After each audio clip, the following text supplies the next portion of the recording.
എല്ലാവർക്കും നമസ്കാരം. അനൂസ് കിച്ചൺ വേൾഡിലേക്ക് സ്വാഗതം. ഇന്നത്തെ നമ്മുടെ റെസിപ്പി ഒരു മുട്ടക്കറിയാണ്. ഞാൻ നേരത്തെ തേങ്ങ അരച്ച ഒരു മുട്ടക്കറിയുടെ റെസിപ്പി ഇട്ടിട്ടുണ്ടായിരുന്നു. ഇപ്പൊ ഞാൻ ഇന്ന് ചെയ്യാൻ പോകുന്നത് തേങ്ങ വറുത്തരച്ച ഒരു മുട്ടക്കറിയാണ്. അപ്പൊ നമുക്ക് എങ്ങനെ പെട്ടെന്ന് എളുപ്പത്തിൽ തേങ്ങ വറുത്തരച്ചിട്ട് ഒരു മുട്ടക്കറി തയ്യാറാക്കാമെന്ന് നോക്കാം. തേങ്ങ വറുത്തരച്ച മുട്ടക്കറി തയ്യാറാക്കാൻ വേണ്ടിയിട്ടുള്ള ചേരുവകൾ എന്തെല്ലാമെന്ന് നോക്കാം. നമുക്ക് ആദ്യം സവാള വേണം. സവാള ഞാൻ ചെറുതായിട്ട് കട്ട് ചെയ്ത് വെച്ചിട്ടുണ്ട്. പിന്നെ ഞാനൊരു ചെറിയ 5 പച്ചമുളകും എടുത്തിട്ടുണ്ട്. പിന്നെ ഇത് ഒരു 5 വെളുത്തുള്ളി, അതേപോലെ തന്നെ ഒരു കഷ്ണം ഇഞ്ചി ചതച്ചെടുത്തിട്ടുള്ളതാണ്.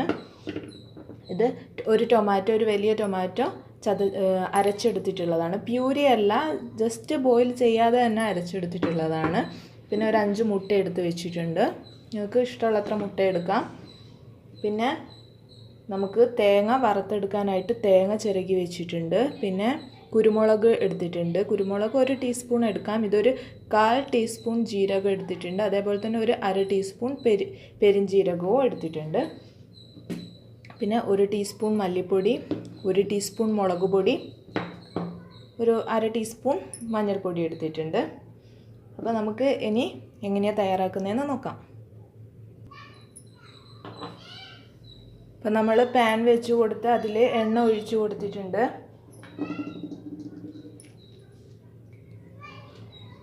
ഇതിലേക്ക് നമുക്ക് നമ്മൾ എടുത്ത് വെച്ചിട്ടുള്ള തേങ്ങ, കുരുമുളക്, ജീരകം, വലിയ ജീരകം ഇട്ട് കൊടുത്ത് ഫ്രൈ ചെയ്ത് എടുക്കാം.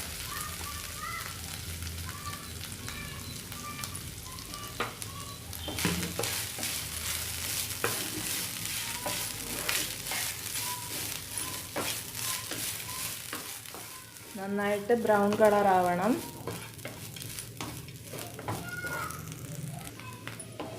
തേങ്ങയുടെ കളർ ഇപ്പം ചേഞ്ച് ആയിട്ട് വരുന്നുണ്ട്, കണ്ടില്ലേ? അപ്പോൾ തീ കുറച്ച് വെച്ച് കൊടുത്തിട്ട് ഇനി നമുക്കിതിൽ നമ്മുടെ പൊടികൾ ചേർത്ത് കൊടുക്കാം. അപ്പോൾ ആദ്യമായിട്ട് മഞ്ഞൾപ്പൊടി,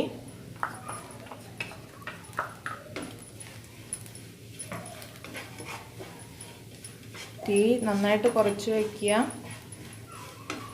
ഇതിൽ പെട്ടെന്ന് കരിഞ്ഞു പോകും പൊടികളൊക്കെ. പിന്നെ മല്ലിപ്പൊടി ചേർത്ത് കൊടുക്കാം. 1 ടീസ്പൂണോളം മല്ലിപ്പൊടി എടുത്തിട്ടുണ്ട്, ചേർത്ത് കൊടുക്കാം.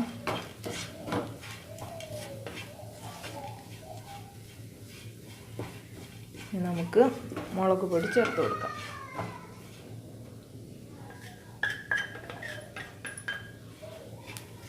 നിങ്ങളുടെ എരിവിനനുസരിച്ച് മുളക് പൊടിയുടെ അളവ് കൂട്ടുകയോ കുറയ്ക്കുകയോ ഒക്കെ ചെയ്യാം. കാരണം നമ്മൾ കുരുമുളക് ചേർത്തിട്ടുണ്ട്, അതേപോലെ തന്നെ പച്ചമുളക് ചേർത്തിട്ടുണ്ട്. അപ്പോൾ ഇനി ഇതിൻ്റെ ഈ പൊടികളെയൊക്കെ ഒരു പച്ചമണം മാറി വരണം.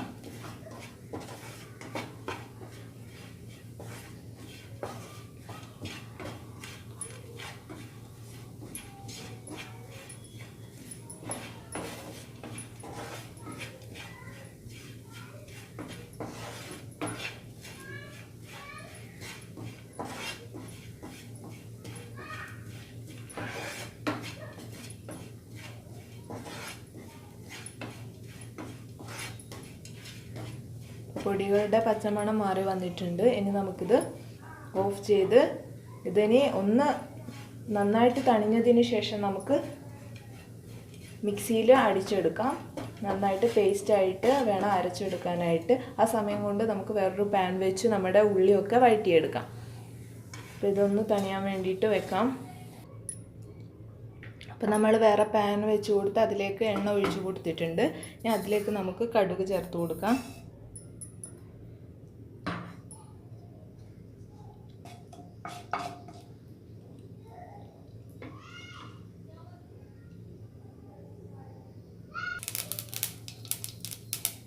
കടുക് പൊട്ടി വരുന്നുണ്ട്. നമുക്കിനി ഇതിലേക്ക്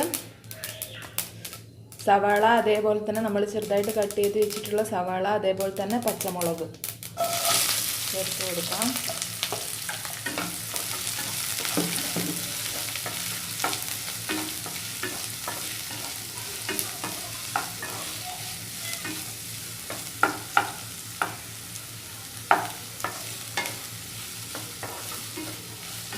ഒന്ന് കളർ ചേഞ്ച് ആയിട്ട് വരണം. അതിനുശേഷം നമുക്ക് ഇഞ്ചി വെളുത്തുള്ളി ചതച്ചെടുത്തത് ചേർത്ത് കൊടുക്കാം.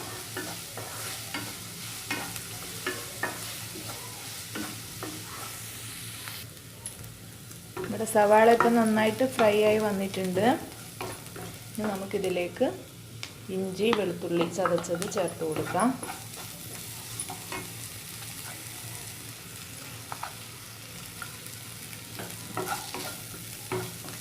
ഇതിൻ്റെ ഒരു പച്ച സ്മെല്ല് മാറുന്നത് വരെ നന്നായിട്ട് വഴറ്റി കൊടുക്കാം. അതിനുശേഷം നമുക്ക് തക്കാളി പേസ്റ്റാക്കി വെച്ചിരിക്കുന്നത് ചേർത്ത് കൊടുക്കാം. അപ്പോൾ ഇപ്പോൾ ഇഞ്ചി വെളുത്തുള്ളിയുടെ ആ പച്ച സ്മെല്ലൊക്കെ മാറി വന്നിട്ടുണ്ട്. ഇനി നമുക്കിതിലേക്ക് തക്കാളി പേസ്റ്റാക്കി വെച്ചിരിക്കുന്നത് ചേർത്ത് കൊടുക്കാം.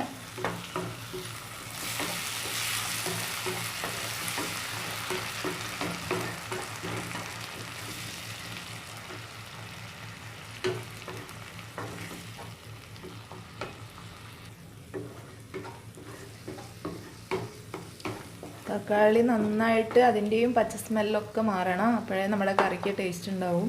അല്ലെങ്കിൽ തക്കാളിയുടെ ഒരു പച്ച ടേസ്റ്റ് വരും കറിക്ക്. അപ്പോൾ അതിന് വേണ്ടിയിട്ട് തക്കാളി ഒഴിച്ചു കൊടുത്തതിന് ശേഷം നന്നായിട്ട് വഴറ്റി കൊടുക്കുക.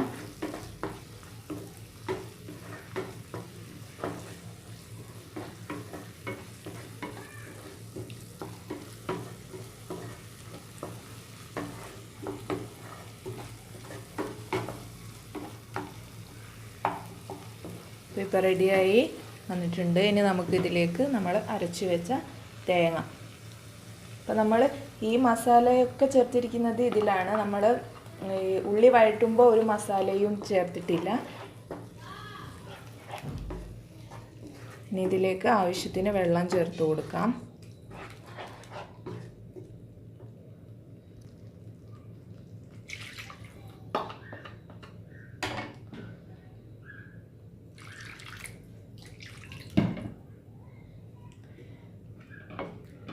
അപ്പോൾ നിങ്ങൾക്ക്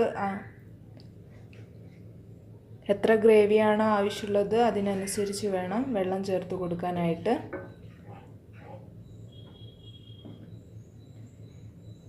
കുറച്ചുകൂടെ ചേർത്ത് കൊടുക്കാം.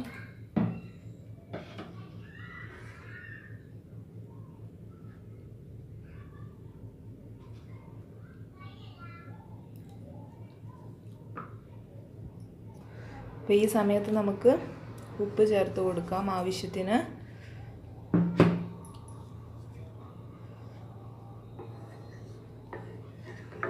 ഇതിനി മൂടി വെച്ച് നന്നായിട്ട് നമുക്ക് ഇത് നന്നായിട്ട് തിളച്ച് വരണം. തേങ്ങയൊക്കെ ഒഴിച്ച് നന്നായിട്ട് ഇത് തിളച്ച് വരണം. അതുവരെ വെയിറ്റ് ചെയ്യാം.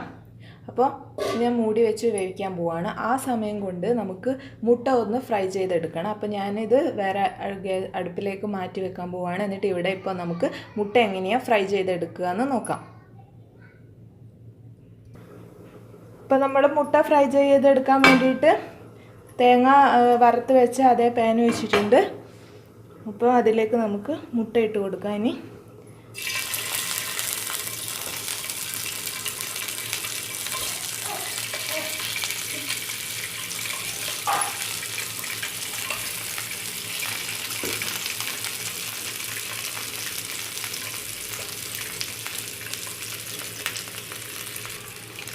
ഇതിലേക്ക് ഉപ്പ് ചേർത്ത് കൊടുക്കാം. ഇതുപോലെ ചെയ്ത് കൊടുക്കാം.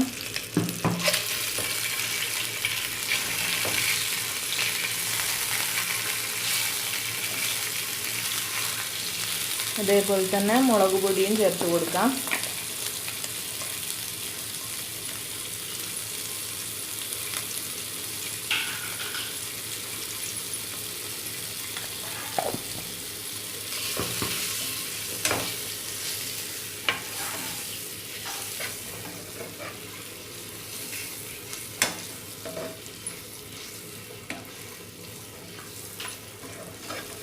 ഇത് കിടന്ന് ഒന്ന് ഫ്രൈ ആയി വരണം നമ്മൾ മുട്ട.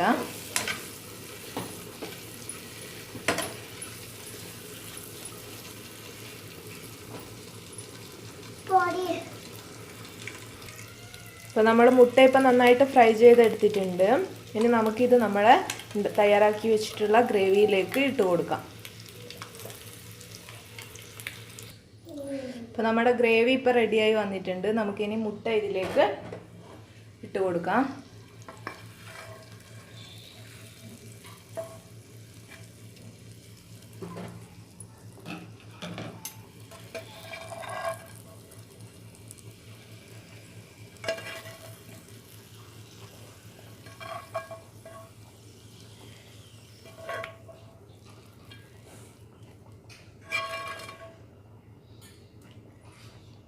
അപ്പോൾ നമ്മൾ മുട്ട ചേർത്ത് കൊടുത്തിട്ടുണ്ട്. ഇനി ഇതൊന്ന് മൂടി വെച്ച് നമുക്ക് മുട്ടയിൽ ഈ ഗ്രേവിയിലെ മസാലയൊക്കെ പിടിക്കുന്ന തരത്തിൽ ഒരു 5 മിനിറ്റ്സ് മൂടി വയ്ക്കാം. അതിന് മുമ്പായിട്ട് നമുക്ക് കുറച്ച് ഗരം മസാല ഇതിൽ ചേർത്ത് കൊടുക്കണം. അപ്പോൾ അതിന് വേണ്ടിയിട്ട് ഞാൻ ഇത്രയും മാത്രമേ എടുത്തിട്ടുള്ളൂ. കാരണം നമ്മൾ പെരിഞ്ജീരകമൊക്കെ ചേർത്തുകൊണ്ട് തന്നെ ഒരു 1/4 ടീസ്പൂണോളം ഗരം മസാല ചേർത്ത് കൊടുക്കാം. ഇനി നമുക്കിത് മൂടി വെക്കാം.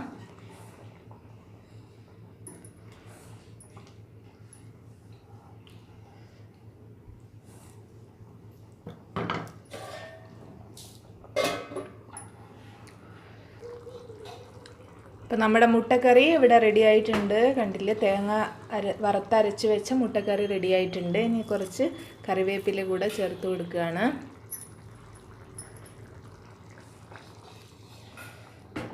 അപ്പോൾ ഇനി നമുക്ക് ഗ്യാസ് ഓഫ് ചെയ്യാം.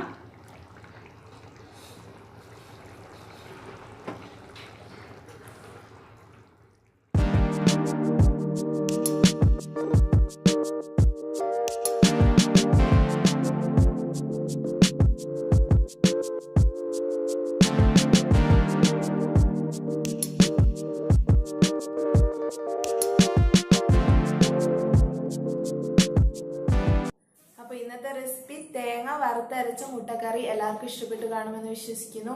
എല്ലാവരും വീട്ടിൽ ട്രൈ ചെയ്ത് നോക്കുക. ഫീഡ്ബാക്സ് കമന്റ് ബോക്സിൽ രേഖപ്പെടുത്തുക. അപ്പോൾ ഈ വീഡിയോ ഇഷ്ടമായിട്ടുണ്ടെങ്കിൽ ലൈക്ക് ചെയ്യുക, ഷെയർ ചെയ്യുക. അപ്പോൾ ഇതുവരെ സബ്സ്ക്രൈബ് ചെയ്യാത്ത ഫ്രണ്ട്സ് സബ്സ്ക്രൈബ് ചെയ്യാനും മറക്കരുത്. Thanks for watching the video. By.